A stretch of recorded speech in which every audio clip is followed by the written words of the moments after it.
सोनम वांगचुक लेह लद्दाख के अंदर वहां के हक और अधिकार संविधान की 6ठी अनुसूची में डालने के लिए एक डिमांड कर रहे हैं, लेह लद्दाख को पूर्ण राज्य का दर्जा मिले। तो आपने उनको तो एनएसए के अंदर जेल में डाल दिया, लेकिन जो ये कथावाचक जो गुंडा खुलेआम धमकी दे रहा है भारत के सर्वोच्च न्यायालय के मुख्य न्यायाधीश को, जो खुलेआम जातिवाद की बात करता है, नफरत फैलाता है, धर्म के नाम पे नफरत फैलाने की बात करता है, कभी आरक्षण के बारे में बोलते तो कभी सरकार के ऊपर टिप्पणी करते हैं, कभी सर्वोच्च न्यायालय के जजेस के बारे में टिप्पणी करते हैं। आखिर इन गुंडों के अंदर इस तरह की हिम्मत कैसे आती है, जिसकी नजर में देश के संविधान की और लोकतंत्र की कोई इज्जत ही नहीं है? क्या ऐसे व्यक्ति को जेल में नहीं डालना चाहिए? इस व्यक्ति के खिलाफ अभी तक कोई मुकदमा दर्ज नहीं है। और जो बिना ज्ञान छठी पास या फेल है, जिन्होंने कभी स्कूल में जाके अध्ययन भी नहीं किया, कोई काबिलियत भी अर्जित नहीं की, उस अनिरुद्धाचार्य की नजर में माँ की कोई इज्जत नहीं है, बहन की कोई इज्जत नहीं है, बेटी की कोई इज्जत नहीं है। इतनी गंदी मानसिकता उसकी है। उसका तो यह मानना है जिसकी 25 साल से अधिक की उम्र में अगर कोई शादी करती है तो वो एक तरीके से उसकी नजर में तो वो वेश्या के बराबर है।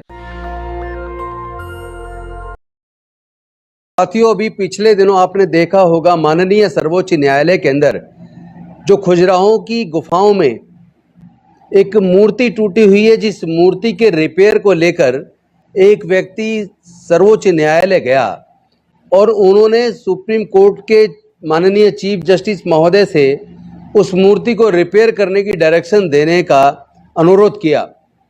लेकिन चूंकि ये जो खजुराहो की गुफाएं हैं या खजुराहो के जो मंदिर हैं, ये आर्कियोलॉजिकल सर्वे ऑफ इंडिया के तहत आते हैं और इस तरह की जितनी भी संपत्तियां दुनिया के अंदर हैं वो यूएनओ के अधीन आती हैं। उनमें किसी भी प्रकार की छेड़छाड़ की किसी को इजाज़त नहीं होती, क्योंकि आर्कियोलॉजिकल सर्वे ऑफ इंडिया की इजाज़त के बिना उसमें कोई छेड़छाड़ नहीं हो सकती। और चूंकि उसको प्रिजर्व करना होता है, जो हमारी हेरिटेज है भारत की, हमारी जो कल्चरल हेरिटेज है, जो सांस्कृतिक विरासत है, उसमें किसी भी प्रकार की छेड़छाड़, रिपेयर, कुछ भी करने की इजाज़त किसी व्यक्ति या संस्था को नहीं होती। केवल आर्कियोलॉजिकल सर्वे ऑफ इंडिया ही उसमें कोई कार्य कर सकता है।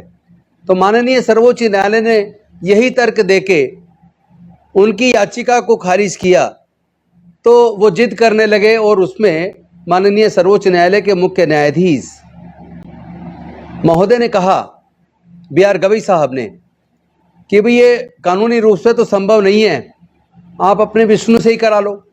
इस टाइप की कोई बात कही, और वो भी संविधान की वजह से, चूंकि संविधान वो इजाज़त नहीं देता कि सर्वोच्च न्यायालय उसको रिपेयर करने की कोई आदेश दे पाए। इस बात पर बहुत सारे लोग टूट पड़े, बहुत सारे जातिवादी मनुवादी लोग सर्वोच्च न्यायालय के मुख्य न्यायाधीश के खिलाफ अनर्गल टिप्पणी करने लगे। संविधान की भी पूरी तरह उन्होंने अनदेखी कर दी। यानी उनकी नजर में सुप्रीम कोर्ट के चीफ जस्टिस की वैल्यू नहीं है, वहां भी वो उनकी जाति तलाशते हैं। और उसी के ऊपर अनिरुद्धाचार्य यानी अनिरुद्ध राम तिवारी, उन्होंने पिछले दिनों एक कथावाचक हैं, तो कथा के दौरान पब्लिक के सामने खुलेआम सर्वोच्च न्यायालय के मुख्य न्यायाधीश को एक तरीके से मारने की धमकी दी, उनके छाती को फाड़ने की धमकी दी। और ये वही अनिरुद्धाचार्य हैं जिन्होंने महिलाओं के बारे में, 25 साल से अधिक की महिलाओं के बारे में बेहद अपमानजनक, शर्मनाक टिप्पणी की। और वो ऐसी टिप्पणी जो मैं अपने मुंह से दोहराना नहीं चाहूँ। यानी जिस अनिरुद्धाचार्य को भी एक माँ ने जन्म दिया, उस अनिरुद्धाचार्य की नजर में माँ की कोई इज्जत नहीं है, बहन की कोई इज्जत नहीं है, बेटी की कोई इज्जत नहीं है। उसका मस्तिष्क इतना विकृत है, इतनी गंदी मानसिकता उसकी है। उसका तो यह मानना है जिसकी 25 साल से अधिक की उम्र में अगर कोई शादी करती है तो वो एक तरीके से उसकी नजर में तो वो वेश्या के बराबर है। तो ऐसे व्यक्ति जो इतनी घृणित सोच रखते हैं, इतनी घटिया सोच रखते हैं महिलाओं के बारे में, और जो बिना ज्ञान के, जो शायद 6ठी पास है, सिर्फ 6ठी पास या फेल है, जिन्होंने कभी स्कूल में जाके अध्ययन भी नहीं किया, कोई काबिलियत भी अर्जित नहीं की, ऐसे अनिरुद्धाचार्य, उनको क्या अधिकार है किसी के आरक्षण के बारे में बोलने का? कभी आरक्षण के बारे में बोलते हैं, तो कभी सरकार के ऊपर टिप्पणी करते हैं, कभी सर्वोच्च न्यायालय के जजेस के बारे में टिप्पणी करते हैं। आखिर इन गुंडों के अंदर इस तरह की हिम्मत कैसे आती है? इतना बोलना, इतने सवाल करने की ताकत इनके अंदर आती कहां से है? और मुझे तो तरस उस जनता पर आता है जो ऐसी घटिया मानसिकता वाले व्यक्ति की कथा को सुनने के लिए जाते हैं। क्या आपके अंदर भी बुद्धि नहीं है? जिस व्यक्ति की नजर में इंसानियत की कोई कदर नहीं, जिस व्यक्ति की नजर में देश के संविधान की कोई कदर नहीं, जिस व्यक्ति की नजर में माँ बहन बेटे की कोई इज्जत नहीं, बहन की कोई इज्जत नहीं, ऐसे व्यक्ति को की कथा को सुनने के लिए आप जाते क्यों हैं? आखिर उसके पास है क्या? वो तो पढ़ा लिखा भी नहीं है, कोई विद्वता भी नहीं है, केवल एक धर्म के आधार पर लोगों में जहर घोलने का काम ये व्यक्ति करता है। खुलेआम सर्वोच्च न्यायालय के मुख्य न्यायाधीश का अपमान कर रहा है, धमकी दे रहा है। इसको मैं पूछना चाहता हूं भारत की सरकार से कि भारत की सरकार के नजर में भी भारत के संविधान और सर्वोच्च न्यायालय के मुख्य न्यायाधीश की कोई इज्जत है कि नहीं है?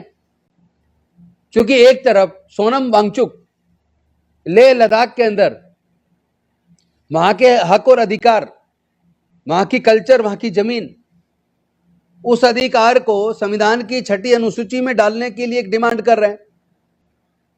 लेह लद्दाख को पूर्ण राज्य का दर्जा मिले, वहां के लोगों के हक और अधिकार सुरक्षित हों, तो आपने उनको तो एनएसए के अंदर जेल में डाल दिया।